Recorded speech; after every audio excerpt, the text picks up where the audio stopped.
정관용의 시사본부.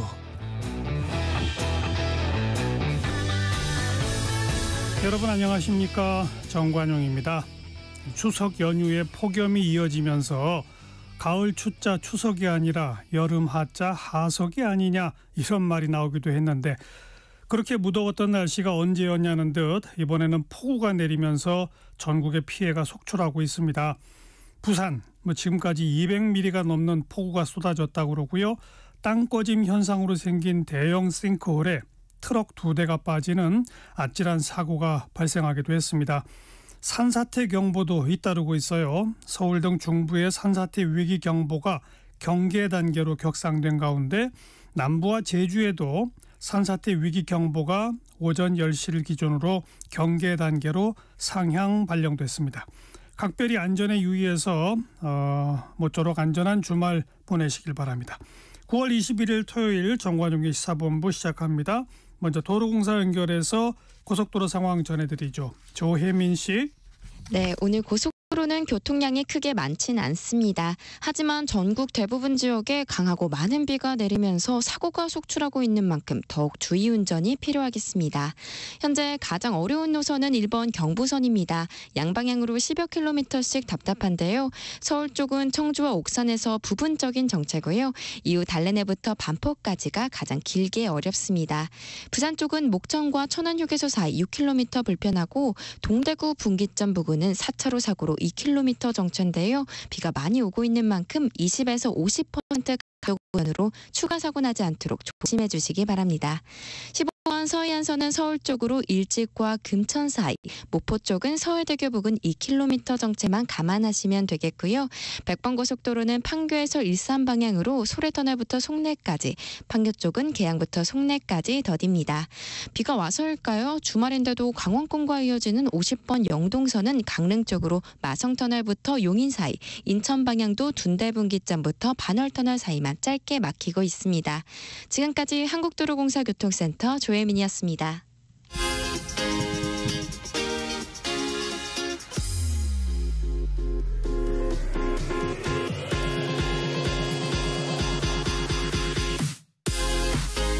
대한민국 시사의 중심.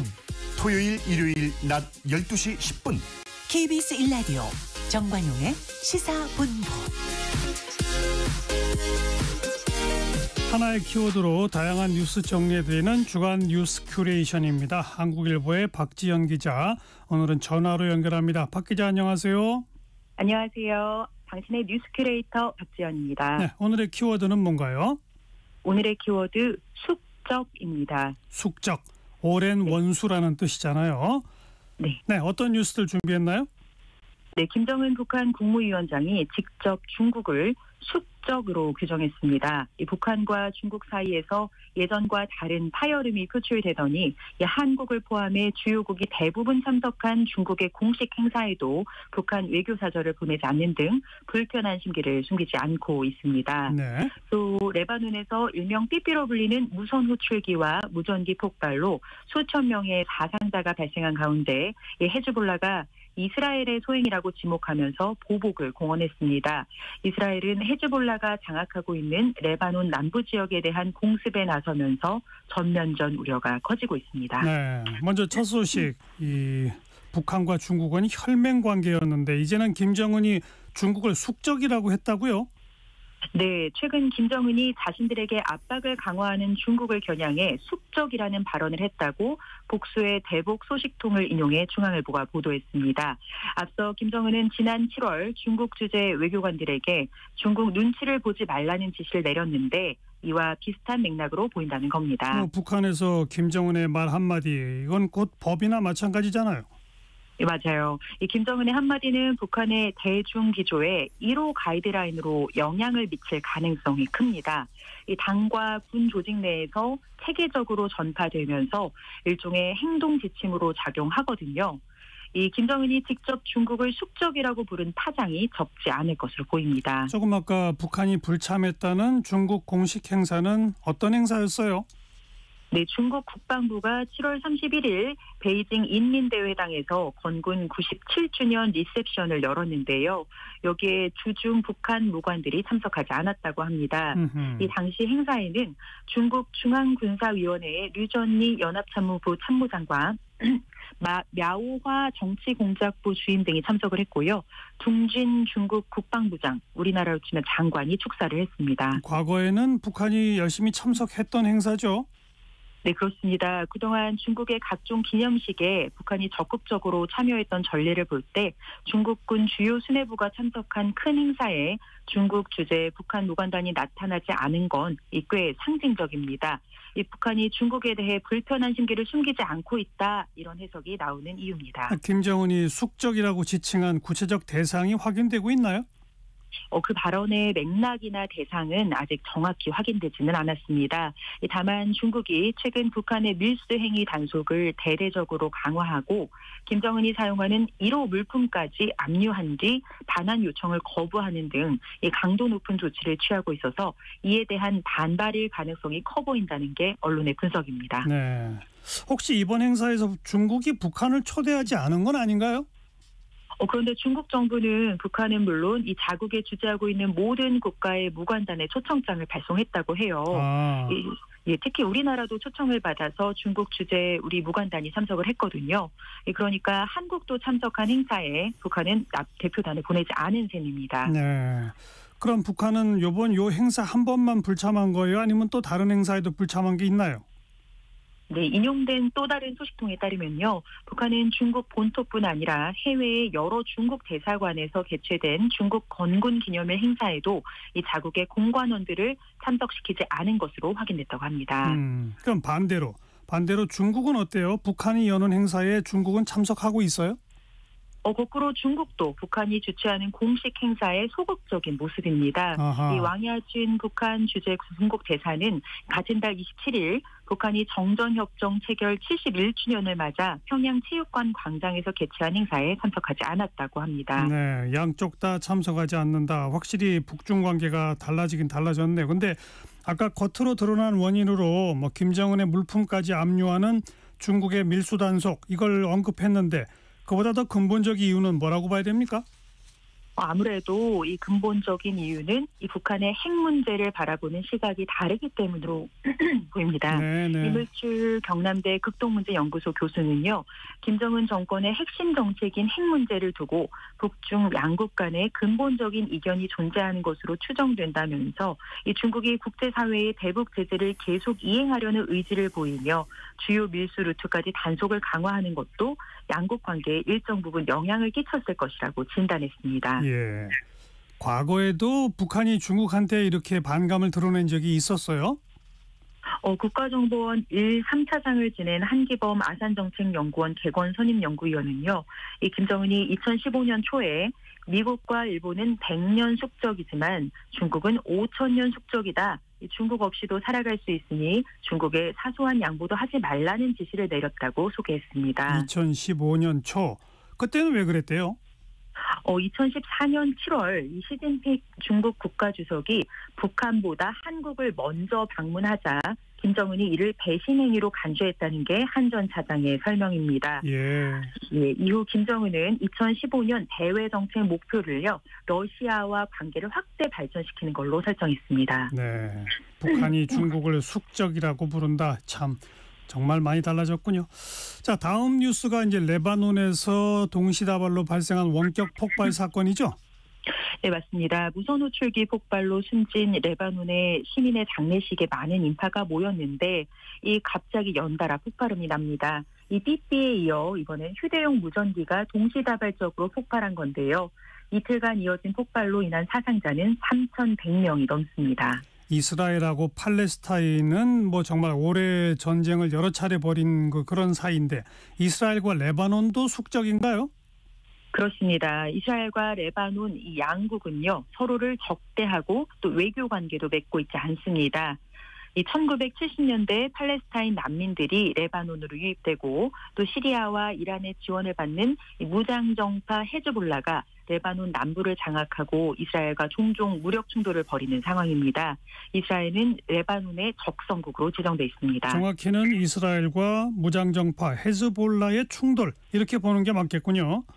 맞아요. 이 헤즈볼라의 수장 하산 나스랄라는 연설에서 이스라엘의 공격은 이 선전포고다라면서 정당한 처벌을 받게 될 것이라고 경고를 했고요. 이란이 헤즈볼라를 지원하고 나서면서 전면전이 일촉즉발의 상황으로 다가왔습니다. 이스라엘 쪽 반응은 어떻습니까? 레바논 현지 주요 매체 등은 이 다수의 당국자를 인용해서 폭발 이 연쇄 테러를 이스라엘이 일으켰다고 보도하고 있는데요. 이에 대해 이스라엘은 긍정도 부정도 하지 않고 있습니다. 긍정도 부정도 하지 않았다. 그런데도 이스라엘의 공격으로 볼 만한 정황이 있죠. 네, 이 뉴욕타임스 보도에 따르면요. 이스라엘의 치밀한 준비 과정이 속속 드러나고 있습니다. 먼저 이스라엘이 유통 과정에 호출기를 낚아채서 조작했다는 추측이 나옵니다. 낚아챘다. 그러니까 무선 호출기가 완제품 상태로 레바논에 수입되는 과정에서 폭발 물질을 넣었다. 이 말이군요. 그렇습니다. 이 레바논은 미국 등 서방의 광범위한 제재를 받고 있어서 수출이 통관 절차에만 약 3개월이 걸립니다. 이 때문에 레바논에 수입되는 호출기는 항구에 수개월씩 묶여있게 되는데요. 이 틈을 타서 해외에서 활동하는 이스라엘 정보 조직 모사드가 접근해 호출기에 폭발 장치를 싣는 작업을 했다는 게 첫 번째 시나리오입니다. 첫 번째는 그렇고 또 다른 가능성은요? 아예 해외에 위장 공장을 세우고 레바논에 수출할 호출기를 직접 생산했다는 증언도 나오고 있습니다. 이 해외에 유령 회사를 세우고 사업을 확장하면서 때를 노렸다는 겁니다. 그러려면 오랜 기간 일반 고객들을 대상으로도 상차를 해왔다 이 말인가요? 네, 그 추측이 유력합니다. 아하. 뉴욕타임스는 18일 익명의 전현직 국방정보당국자들을 인용해서 레바논 전역에서 폭발한 대만 브랜드의 호출기를 위탁 생산한 헝가리의 BAC 컨설팅은 실제로 사업 활동을 하면서 평범한 고객사를 위한 호출기도 만들어 팔았다고 보도를 하면서요. 하지만 이 회사는 이스라엘의 최전선 기업이었고 진짜 의미 있는 고객은 헤즈볼라뿐이었다 이렇게 전했습니다. 네, 이번 사건이 참 무시무시한 게 우리가 손에 쥐고 다니는 작은 통신기기 이게 테러 도구로 돌변할 수 있다는 거잖아요. 네, 사실 휴대전화의 송수신을 교란하거나 이 기기에 폭발물을 설치하는 등 통신기기를 이용한 공격 자체는 새로운 수법이 아닙니다. 이 테러리스트와 첩보기관이 이미 수십 년 동안 임무를 수행할 때 쓴 방식이거든요. 예. 하지만 이번 공격은 일상기기에 폭발물을 심어서 한꺼번에 터뜨리는 대규모 파괴 공작이었다는 점이 이전과 다릅니다. 그러니까 일상적 도구의 무기화 이게 앞으로 더 심화될 수 있다 이런 거죠. 그렇습니다. 이번에 표적이 된 기기는 이 바지 주머니나 벨트 또 주방에 보관돼 있었고요. 일상의 이 통신 장치가 소형 수류탄으로 바뀐 건데 인터넷에 연결된 일상적 도구가 이 치명적인 무기로 변할 수 있다는 취약성이 드러난 겁니다. 네, 내 주머니에 있는 휴대전화가 갑자기 동시에 폭발한다. 아유, 참 섬뜩하네요. 휴대전화 말고 다른 기기도 또 표적이 될 수 있잖아요. 네, 미국 국가안보국 NSA 법무자문위원을 지낸 글렌 거스텔은요. 이 휴대전화부터 온도 조절기까지 그 어떤 전자기기도 완전히 믿을 수 없는 무서운 세상을 처음으로 마주한 것이라면서 이 러시아와 북한은 이미 사이버 무기로 전 세계 컴퓨터를 무차별적으로 손상시킨 적이 있고 이 다른 개인 가정용 기기가 다음 목표가 될 수 있지 않겠냐 이렇게 경고를 했습니다. 네, 국제사회는 이번 사안에 어떻게 반응하고 있어요? 이제 이렇게 이스라엘과 헤즈볼라 사이의 전면전 가능성이 커지자 유엔 안보리는 긴급 회의를 열고 무선 호출기 폭발 문제를 논의할 예정입니다. 네, 주간 뉴스 큐레이션 여기까지 한국일보 박지연 기자 고맙습니다. 고맙습니다. 정관용의 시사본부 듣고 계십니다. 12시 24분 지났네요. 기상청 교통정보센터 차례로 연결합니다. 먼저 기상청의 최영우 씨.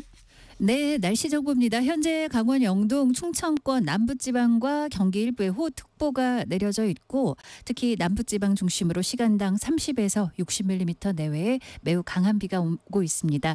현재 최고 400mm 안팎까지도 비가 내리는 곳이 있는데요. 전라권과 경상권에 시시각각 호우경보로 강화되는 지역이 현재 많고요. 전남 강진군에는 특히 시간당 50mm의 매우 강한 비가 지금 관측이 되고 있습니다.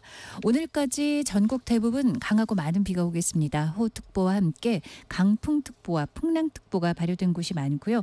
대부분 해상이 풍랑특보, 또 남부 해안과 제주 중심으로 강풍을 특히 주의하셔야 되겠습니다. 경남 남해안은 폭풍해일주의보도 내려져 있습니다.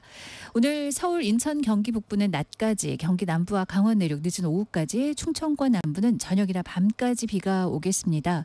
중부지방은 10에서 60mm, 강원 동해안 많은 곳 80mm 이상, 남부는 20에서 100, 최대 150mm 이상의 비가 더 오겠고, 반면 비가 거의 소강 상태인 서울과 인천, 경기 북부 쪽은 5mm 미만으로 양이 가장 적겠습니다.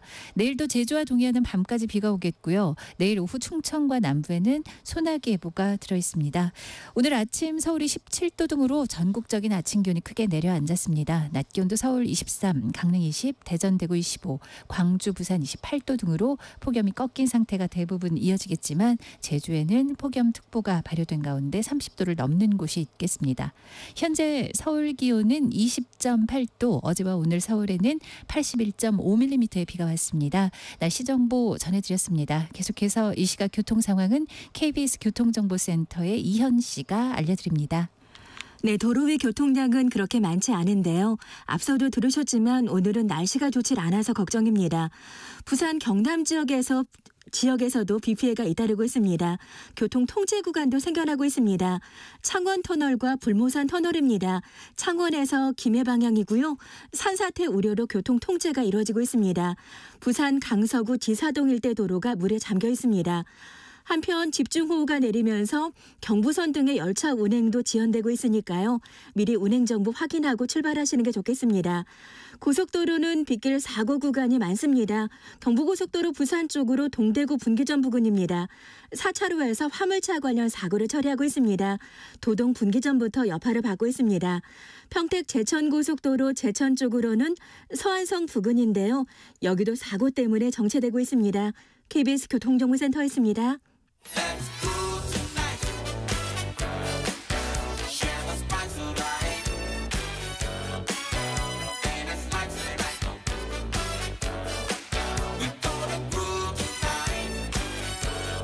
국민 MC 정관용. KBS 1라디오 정관용의 시사본부. 들어보면 달라요. 핫이슈 핫피플 시간입니다. 정치권 이모저모 사건들 여야의 반응 차례로 들어보죠. 먼저 국민의힘의 서울 중랑 을 지역 당협위원장 이승환 위원장 전화로 연결합니다. 안녕하세요. 네, 안녕하세요. 이승환입니다. 네, 어제 이재명 대표 선거법 위반 혐의 관련해서 검찰이 징역 2년을 구형했는데 국민의힘은 어떤 입장입니까? 네, 우선 이 부분에 대해서 이재명 대표와 민주당은 정치적 탄압이다라고 얘기하고 있는데요. 이 부분은 그냥 범죄자에 대한 죄값이 합당하게 구형됐다라고 생각합니다. 지금까지 이재명 대표의 그 범죄 혐의들을 보면은 하나의 이 동일한 내용이 있었는데요. 마치 장갑 범죄. 이거는 내가 한 것이 아니고 장갑이 한 것이다라고 하면서 장갑을 하나씩 벗겨내는 형태였는데요. 예. 이번 사건 같은 경우는 그 누구에게도 탑할 수 없는 이재명 대표 본인의 입에서 나온 거짓말이었거든요. 그렇기 때문에 검찰이 구형을 하는 데 있어서 양형 기준의 최대치를 한 것인데 예. 이 단순한 거짓말뿐만이 아니고 이 사건이 미치는 김문기 씨를 몰랐다에 대해서 미치는 대장동 사건, 그리고 또 이제 국토부의 협박이 있었다라고 하는 부분에 대한 백현동 사건, 이런 부분까지도 영향이 미칠 것이라고 보여집니다. 꼭 김문기 전 처장을 몰란다라고 말한 것이 이 선거법 위반이다라고 하는 건데, 근데 이제 이재명 대표 측의 주장은 사람이 사람을 기억하고 안다 모른다라고 하는 건 이거 객관적 기준이 없다, 주관적인 거다. 이걸 어떻게 죄로 단죄하느냐, 이런 주장은 어떻게 받아들이세요? 12년 넘게 관계가 지속됐다는 부분은 이미 검찰의 수사를 통해서 증명이 됐고요. 그리고 또 호주까지 가서 함께 요트를 타고 그리고 골프를 치고 식사를 하고 이런 정황적 증거가 모두 다 있는데 이 부분에 대해서 이재명 대표는 40대 이후부터 본인의 기억이 온전치 않다 이런 식으로 빠져나가거든요. 그런데 이 부분은 검찰뿐만이 아니고 일반 국민적 상식적 수준으로만 하더라도 납득이 될 수 없는 부분이고요. 뭐 합리적 구형에 내려졌다고 보여집니다. 검찰의 구형이 좀 너무 강하다, 너무 세다. 이게 보통 벌금형 정도 구형하는 게 맞는 거 아니냐라는 법조계 일각의 주장에 대해서는요? 이 사건이 단순히 한 가지의 사건이 아니고 김문기 씨를 알았다 몰랐다라고 하는 부분과 그리고 또 이제 국토부의 협박이 있었다라고 하는 내용이지 않습니까? 두 가지 내용에 대해서 단순히 이 부분을 가지고 알았다 몰랐다 수준이 아니고 백현동과 그리고 대장동 사건이라는 이 엄청난 사건에 꼬리 자르기로 이재명 대표가 거짓말을 한 것이기 때문에 그런 부분까지 다 포함이 된 것이라고 보여집니다. 근데 이제 검찰이 이걸 구형하는 데까지만 벌써 한 2년 걸리지 않았습니까? 네, 그렇습니다. 뭐 11월 달에 1심 선고가 나오지만 아마도 뭐 이재명 측은 또 항소할 것이고 뭐 고등법원, 대법원까지 확정되려면 얼마나 걸릴까요?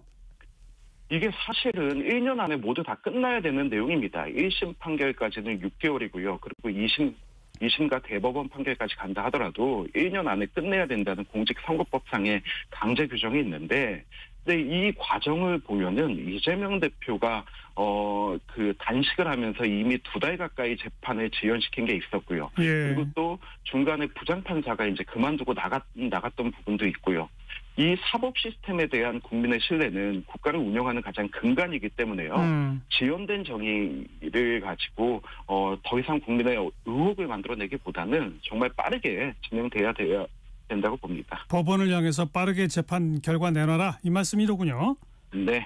알겠습니다. 자, 다음 쟁점으로 엊그제 9.19 평양 공동선언 6주년 기념식에서 임종석 전 비서실장이 통일하지 말자. 통일을 꼭 해야 한다는 강박관념을 내려놓자 이렇게 발언한 것 어떻게 평가하세요? 저는 굉장히 충격적이었습니다. 사실 임종석 실장만큼 이 통일에 대해서 계속 얘기하고 다녔던 사람이 없는데 그런데 이제 와서 한반도 두 국가 체제를 인정하자라고 하는 부분은 사실 지난해부터 북한의 김정은 정권에서 해왔던 내용입니다. 왜 이 얘기를 해왔는지 살펴보면 지금 북한에서 만약에 체제가 무너질 수 있는 어떤 혁명적 변화가 일어난다면 그 정권의 핵심과 백두혈통으로 이렇게 지칭되는 그 북한의 귀족들이 아니고 정말로 민중으로부터 그리고 또 장마당으로부터 시작되는 아래로부터의 변화가 올 것이라고 많은 사람들이 예측을 하고 있는데요. 바로 북한의 김정은 정권도 여기에 대해서 두려워하기 때문에 한반도 적대적 두 국가 체제를 얘기하면서 우리는 이제 한반도의 두 국가고 만약에 우리의 체제가 무너진다 하더라도 대한민국으로 통일되는 것이 아니고 다른 국가로 남게 되는 것이다 라고 하는 걸 심리적 통치틀로 이용을 한 것이거든요. 이 부분은 임종석 실장이 같이 받아들이게 되면은 북한 주민들, 변화를 원하는 북한 주민들의 입장에서는 한국도 우리를 다른 국가로 인정한다. 그렇기 때문에 우리가 이 체제를 무너뜨린다 하더라도 통일이 되지 않는다라고 하는 불안감을 주게 되는 것입니다. 저는 그렇기 때문에 저는 임종석 실장의 이런 발언, 김정은의 이 취지를 그대로 이야기하는 화답하는 것은 정말 참을 수 없는 어떤 종북주의자의 가벼움이라고 보여집니다. 종북주의일 뿐이다 이렇게 보신다? 네, 그렇습니다. 그런데 엄연한 현실로 우리 헌법상에는 이 국토도 한반도와 그 부속도서니까 북한 영토도 우리의 국토고 북한 주민도 우리의 국민이고 이런 어떤 그 전제가 깔려 있지만 그러나 엄연히 유엔에 동시 가입하면서 남북한은 국제사회에서는 엄연한 두 개의 국가로 인정받고 있는 그런 상호 모순이 있다는 건 사실 아닙니까? 네, 맞습니다. 영토의 규정은 헌법 3조에 의해서 대한민국의 영토는 한반도와 그 부속도서로 한다라고 되어 있기 때문에 북한도 우리의 영토로 인정하는 것이고요. 그리고 북한 주민들 같은 경우는 우리 남한으로 넘어와서 탈북했을 경우 바로 우리 국민의 지위가 부여되지 않습니까? 그래요. 이 내용 같은 부분은 1966년의 대법원 판결로 인해서 확정이 된 것입니다. 북한 주민도 대한민국 국민으로 간주하고 예. 바로 한국으로 왔을 때 우리 국민의 지위를 부여하는 것인데 바로 이 희망이 있기 때문에 북한 내부에서 이 체제 관계와 변화를 바라는 주민들이 이거에 대한 희망을 가지고 있는 거거든요. 그런데 임종석 실장의 발언 자체는 그 희망 자체를 무너뜨리는 것이라고 보고요. 물론 유엔에 이제 두 국가가 같이 가입돼 있지만은 예. 좀 전에 말씀드린 그 66년 대법원 판결에 따라서 법적인 체계 그리고 헌법적 기준 하에 우리는 북한을 국가로 보지 않고 괴뢰 정부로 보고 있는 것입니다. 네, 그렇기 때문에 네. 저는 정말 통일 담론에 있어서 중요한 것은 북한의 정권과 그리고 북한의 주민들을 따로 떼서 살펴봐야 되고 우리의 소프트 파워를 이용해서 통일에 대한 준비를 한다면 주민들에 대한 게 있어야 되거든요. 네. 근데 임종석 실장의 발언은 그것 자체를 완전히 차단하고 가는 것이죠. 아니 그러니까 임종석 실장은 이게 법적인 그런 모순이 있기 때문에 두 개의 국가론을 편 이후에 헌법도 개정하자라고까지 주장하는 거 아닙니까? 그렇죠. 그래서 이게 김정은이 북한 체제 아래로부터의 붕괴를 두려워하면서 만들어놓은 그 이국가 체제에 화답하는 것이다. 이렇게 보여집니다. 뭐 현실적으로 이루어지지 않을 통일을 자꾸 외치느니 그냥 평화를 최우선 목표로 하자. 두 개의 국가로서의 평화 공존을 목표로 하자. 이런 뜻으로 해석할 수는 없을까요? 물론 그렇게 볼 수 있는 현실론적 관점도 있습니다. 예. 예, 하지만은 북한의 통일 방침은 적화 통일의 방침을 계속해 가지고 있었고 우리의 통일론은 평화 통일론이었거든요. 예. 이 부분에 대해서는 어떤 전쟁과 이런 것을 통한 통일이 아니고 자연스럽게 체제 흡수에 대한 내용이었습니다. 그런데 이 대전제 자체를 무너뜨리는 이 국가 체제를 우리가 먼저 설정하자라고 하는 부분은 이 전제 자체를 무너뜨리는 형태라고 보여집니다. 네. 뭐 지금 야권에서는 임종석 실장 또 이종석, 정세현 전 장관 등은 비슷한 뜻을 밝혔지만 문재인 전 대통령은 또 오히려 김정은의 두 국가론을 정면적으로 비판하고 어찌 보면 야권 내에서도 이 주장에 대해서 상당히 상반되는 찬반 기류가 지금 대립하는 양상이거든요. 이건 왜 그렇다고 보세요? 저는 임종석 실장이 야권 내부에서도 통일을 바라보는 이제 중립적이고 현명한 시각을 가진 분들이 많다고 보는데요. 임종석 실장의 이러한 발언 자체는 너무 극단으로 치우쳐 있고 그리고 이게 지난해 김정은이 직접 발표하고 했던 그 두 국가 체제 자체를 그대로 인정하는 것이기 때문에 당연히 야권 내부에서도 반발이 있을 수밖에 없습니다. 네. 저는 작년부터 이제 김정은이나 김여정이 대한민국을 지칭할 때 과거에는 남조선이라고 했습니다. 예. 그래서 한반도 안의 한 국가 안에서 북조선과 남조선으로 이렇게 인정을 했는데 대한민국 혹은 이제 괴뢰한국이라고 부르면서 그 정권에서부터 두 국가 체제를 이 선을 확실히 그어놨거든요. 예. 이 부분은 정말로 주민들에게 통일을 염원하지 마라. 우리는 우리 체제로 끝까지 간다라고 했던 심리적 통치술인데 이것을 우리가 그대로 답습하는 거는 정말로 북한 주민이 아니고 대다수의 우리 북한에 있는 주민들이 아니고 그 정권 자체를 옹이하기 위한 발언이라고 알겠습니다. 생각합니다. 네. 자, 김건희 여사 특검법이 또 통과가 됐는데 역시 뭐 대통령 거부권 해야 한다는 입장이죠? 네, 그렇습니다. 특검 필요 없을까요? 김건희 여사의 특검 내용을 보면 전에 발의됐던 부분만 해도 총 8가지 내용이 포함되어 있었습니다. 이 부분에는 재판 중인 도이치모터스 사건도 있고요. 그리고 김건희 여사가 코바나 컨텐츠를 운영할 때 이제 검사였던 남편의 도움을 받은 것 아니냐라고 했던 이런 부분들이 여러 가지가 있는데 명품백도 있고 네네. 근데 이렇게 난잡한 특검 내용 자체를 저는 본 적이 없습니다. 수사해야 될 부분은 당연히 수사해야 되고 하지만은 특검은 어떤 권력에 의해서 자행된 문제 이런 부분들에 대해서 극히 일부적으로만 사용되는 부분인데요. 네. 이게 한 사람의 인생을 통틀어서 이렇게 정쟁용으로 이용하는 특검은 저는 국민도 찬성하지 않으실 거라고 생각을 하고요. 그리고 김건희 여사의 어떤 과거의 행적, 영분이 되기 이전 혹은 결혼 이전에 대한 부분까지 특검으로 이렇게 하겠다라고 하는 부분은 정쟁 그 이상 이하도 아니라고 보입니다. 이번에 이제 하나 더 추가된 게 공천 개입 의혹인데 이것도 전혀 사실 무근이라고 보세요?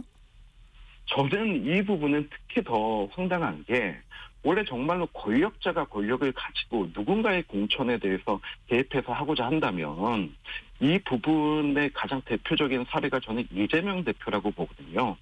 본인의 대장동 변호사들부터 해가지고 무려 5명의 변호인에게 공천을 주고 그리고 당선까지 시키지 않았습니까? 그런데 만약에 김건희 여사가 누군가에게 공천에 개입하고 힘을 쓴다라고 한다면 이 김건희 여사 사건을 다 이렇게 맡고 있는 최지호 변호사라고 있습니다. 네. 이분도 이번 총선에서 나가서 경선까지 하고 떨어져서 네. 지금 이제 변호사 활동을 계속 김건희 여사 사건에 담당하고 있는데 개입을 할 거면은 이런 사람에게 개입을 하지 어떤 관계라든지 개연성조차 없는 김영선 의원에게 했을 것이다. 이거 전혀 이렇게 생각하지 않습니다. 알겠습니다. 여기까지 들을게요. 국민의힘 서울 중랑을 당협위원장 이승환 위원장 고맙습니다. 네, 감사합니다.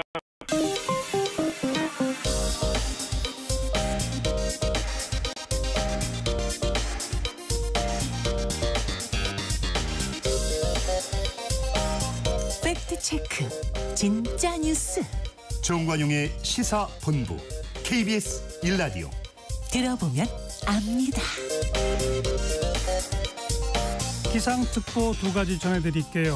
오늘 오전 11시 50분을 기해 금강 장수군 운곡교 인근 하천 수위 상승에 따라 홍수특보가 발령됐습니다.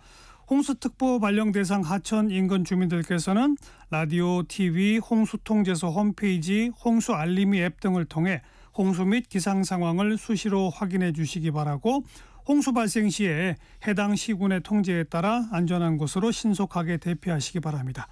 자, 또 하나 오늘 12시 13분 잠시 전에 전라남도 강진군 병영면, 성전면, 작천면 이 지역에 시간당 50mm 이상의 매우 강한 비가 발생하였습니다.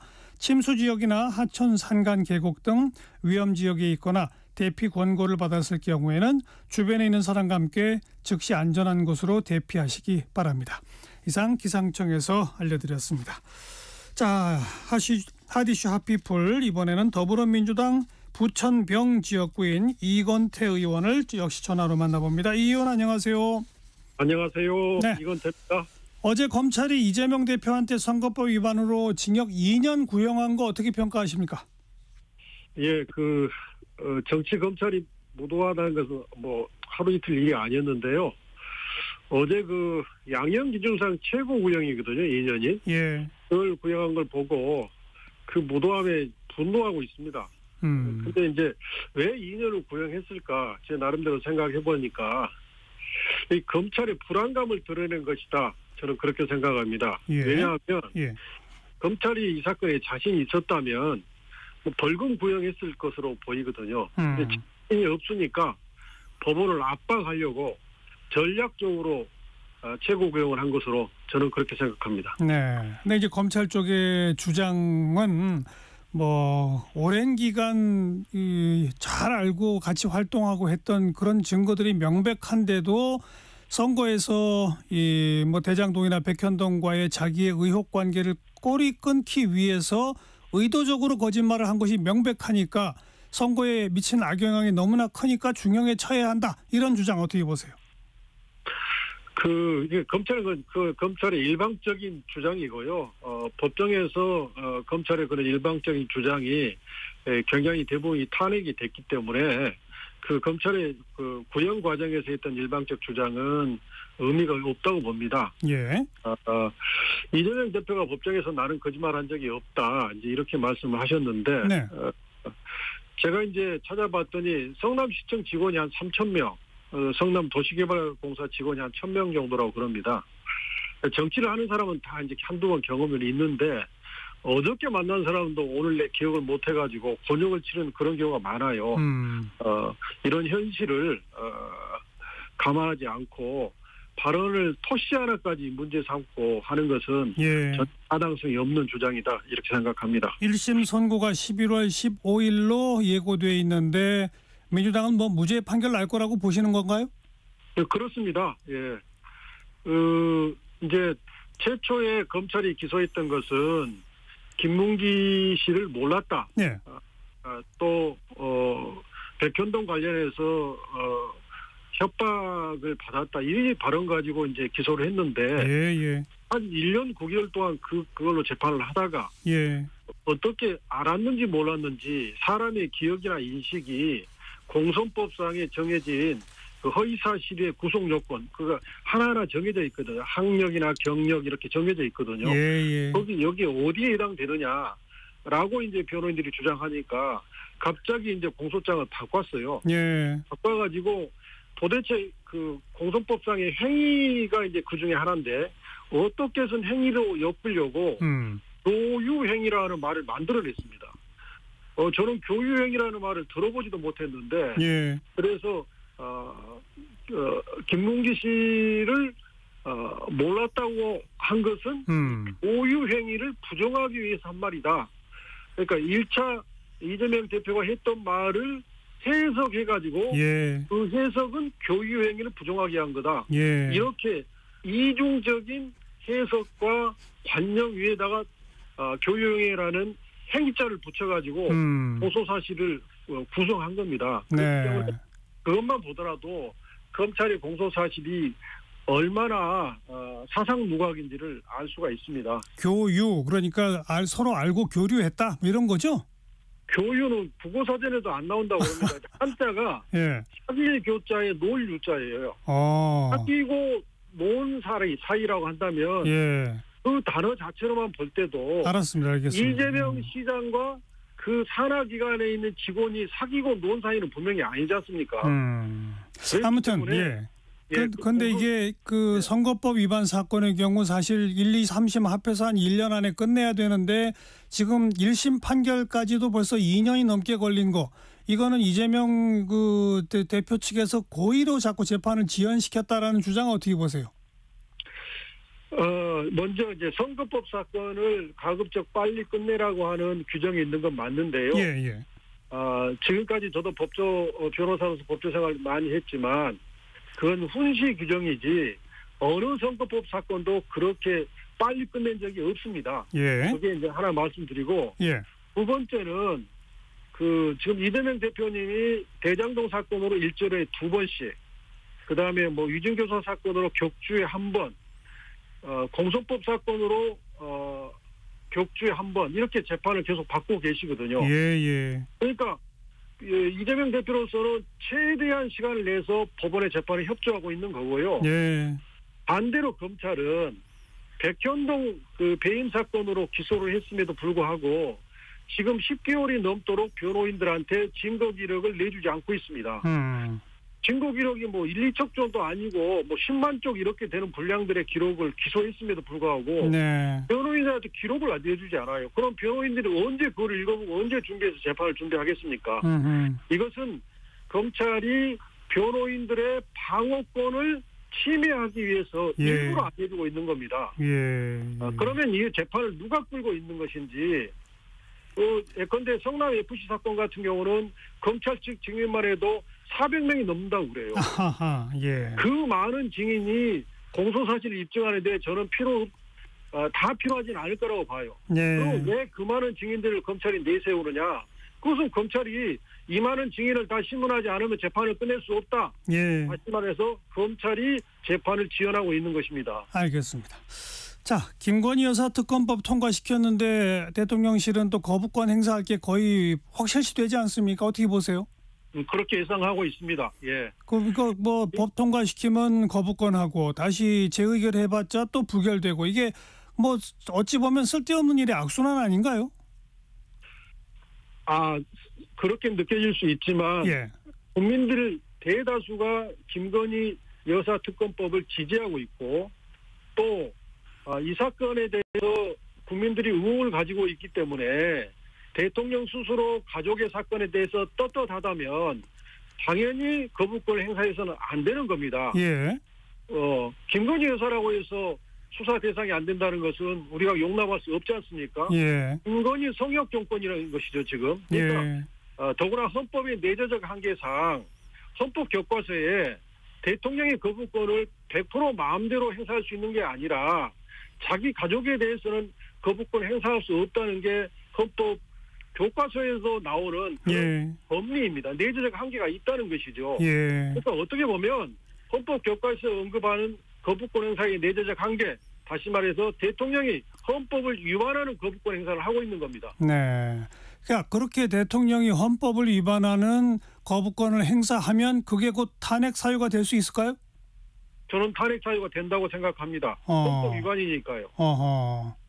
그래서 곧바로 탄핵 추진에 나서실 건가요, 민주당은? 그 부분은 이제 탄핵이라고 하는 게 구체적으로 헌법과 법률을 위반하는 증거를 확보를 해야 되고, 그렇죠. 또 탄핵이 헌법재판소에 통과되려면 국민들의 높은 그 탄핵에 대한 지지가 확보돼야 됩니다. 예. 그래서 그걸 종합해서 민주당에서 토론해서 결정을 해야겠죠. 뭐 근데 그 헌법을 위반하는 거부권 행사를 하면 무슨 위헌적 위법적 행동을 했다는 증거를 포착할 이유도 없잖아요. 그냥 거부권 행사 그 자체가 명백한 증거 아닙니까? 맞습니다. 이것은 제가 말씀드린 대로 거부권은 가족의 문제로 거부권을 행사했으면 그 헌법 위반이 명백하지요. 그런데 이제 이 부분에 대해서 예. 국민들이 이 헌법적인 문제이기 때문에 잘 이해도 잘 못하시고 이 부분에 대해서 이제 이거 가지고 탄핵하자 하는 것들이 국민들이 굉장히 높은 지지도를 확보를 저희가 해야 되잖아요. 예. 그런 부분에 대해서 좀 쉽게 시간이 필요하고 지금은 이런 거부권 행사, 일상적인 거부권 행사에 대해서 국민들의 불만과 비판이 계속 높아지고 있는 과정이다. 예. 이렇게 생각합니다. 알겠습니다.